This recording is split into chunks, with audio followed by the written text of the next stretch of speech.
I noticed this year for the very first time, and maybe I shouldn't admit that it was for the first time, because I've been saying this blessing on the lighting of the Chanukah candles for so many years, but it struck me so forcibly as I was preparing to share these ideas with you.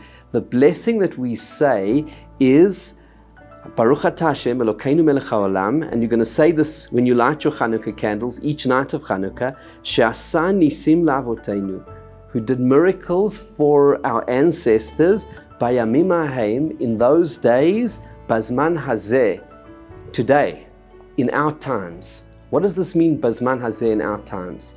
And it's so forcible that we are saying this blessing not only about the miracle that took place at the time of Chanukah, but miracles that happen in our lives today, bazman hazeh.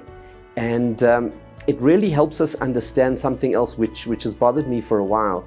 We're a nation of miracles. The miracle of Chanukah actually is not that impressive in the scheme of Jewish history. Think about it. We're a nation who saw the 10 plagues in Egypt, who saw the splitting of the sea, who experienced God raining down manna from heaven to sustain millions of our ancestors for 40 years in the desert. So these are the miracles that form the very foundation of Jewish history. And what's the miracle of Chanukah? That the oil should have burnt for one day and it burnt for 8. In the scheme of things, that doesn't seem to be so great. So what's the message? And I think the answer to that question is exactly in this blessing. Bayamim hahem bazman hazeh, in those days, but also now. You see, there was a time for the first part of our history where miracles and prophecy were there all the time. They were part of what it was to be part of the Jewish people. And then there was a time where God decided that prophecy came to an end and the open miracles came to an end, but not the concealed miracles. Because what is a miracle? If we define what a miracle is the hand of Hashem, and Hashem is involved in everything that happens to us, and He is present in our lives and in the lives of our people every moment of every generation. And so the open miracles, like the splitting of the sea and the 10 plagues and the manna from heaven, that stopped.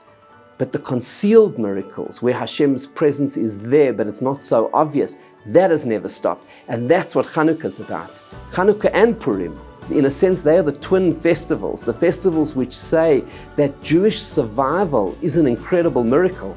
It is a miracle which is not as obvious as the miracle of the splitting of the seas and the manna from heaven, but it is a miracle which is no less real.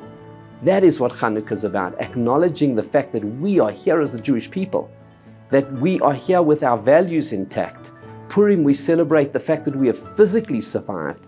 And on Chanukah, we celebrate the fact that we have spiritually survived, that here we are, and we give thanks to Hashem for the incredible miracles that happened by Bayamim hahem, but bazman hazeh, in this time as well. Chanukah Sameach.